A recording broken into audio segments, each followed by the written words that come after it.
அம்மா, மற்ற இதெல்லாம் கேட்டுட்டு இருக்கல்ல உங்ககிட்ட, இவங்க கிட்ட நீ மற்ற டீட்டெயில்ஸ்லாம் கேட்குறல்ல, இதை சொல்லு அதை சொல்லுன்ட்டு.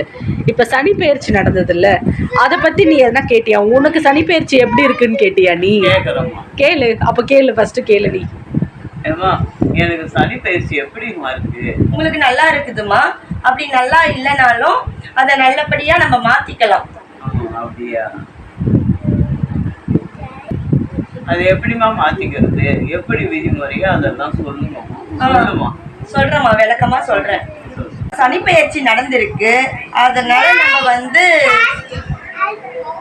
சனீஸ்வர பகவான் சன்னதி திருநள்ளாருக்கு போயிட்டு முதல்ல சிவபெருமானுக்கு அர்ச்சனை பண்ணிட்டு 2 நெய் தீபம் விளக்கேற்றிட்டு அதுக்கப்புறம் சனீஸ்வரன் சன்னதியில சனீஸ்வர பகவானுக்கு அர்ச்சனை பண்ணிட்டு 2 எல் தீபம் ஏற்றிடணும். அதுக்கப்புறம் அதே மாதிரி இங்க காஞ்சிபுரத்துல ஸ்ரீ மணிகண்டீஸ்வரர் ஆலயம் இருக்கு. அங்க சனீஸ்வர பகவானுக்கு தனி சன்னதி இருக்கு. திருநள்ளாறுல என்ன நன்மை பலன் இருக்கோ அதே நன்மையும் பலனும் காஞ்சிபுரத்துல இருக்கிற மணிகண்டீஸ்வரர் ஆலயத்திலயும் இருக்கு.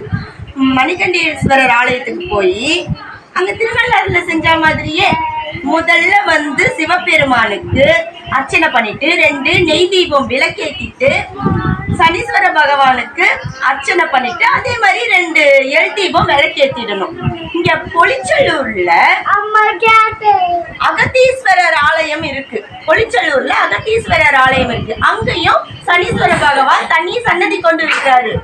திருநள்ளாறுல என்ன பலனோ அதே பலன் பொலிச்சலூர்ல இருக்கிற சனீஸ்வர பகவானுக்கும் இருக்கு. அங்கேயும் இதே 2 ஆலயத்துல செஞ்ச மாதிரியே அங்கேயும் முதல்ல சிவபெருமானுக்கு அர்ச்சனை பண்ணிட்டு 2 நெய் தீபம் விளக்கேற்றிட்டு சனீஸ்வரன் பகவான் சன்னதியில அவருக்கும் அர்ச்சனை பண்ணிட்டு 2 எல் தீபம் விளக்கேற்றிடணும். இதை செஞ்சுட்டு அப்புறம் சனிக்கிழமை ஆஞ்சநேயர் கோவிலுக்கு போய் 2 நெய் தீபம் விளக்கேற்றிட்டு ஆஞ்சநேயரை மனசார வணங்கிட்டு வரணும். சங்கடகர சதுர்த்தி அப்போ விநாயகரை போயிட்டு வணங்கிட்டு அவருக்கு அர்ச்சனை பண்ணிட்டு 2 நெய் தீபம் விளக்கேற்றிட்டு வரணும். இதெல்லாம் செஞ்சாலே சிவனை வழிபாடு பண்றதும் ஆஞ்சநேயரை வழிபாடு பண்றதும் விநாயகரை வழிபாடு பண்றதும் சனி பயிற்சி நமக்கு நன்மையே தரும். சனீஸ்வர பகவான் நமக்கு சங்கடத்தை தரவே மாட்டார். அவரால் நமக்கு நன்மையே ஏற்படும். அதுக்கப்புறம் இந்த புக்கில் இந்த வாழ்க்கை வழிகாட்டி விமலீஸ்வரர் புக்கு பதிகம் இருக்கு. இந்த பதிகத்தை யார் பாடினான்னா சம்பந்த பெருமான் அருளிய பதிகம். இது திருநள்ளாறுல அருளியது.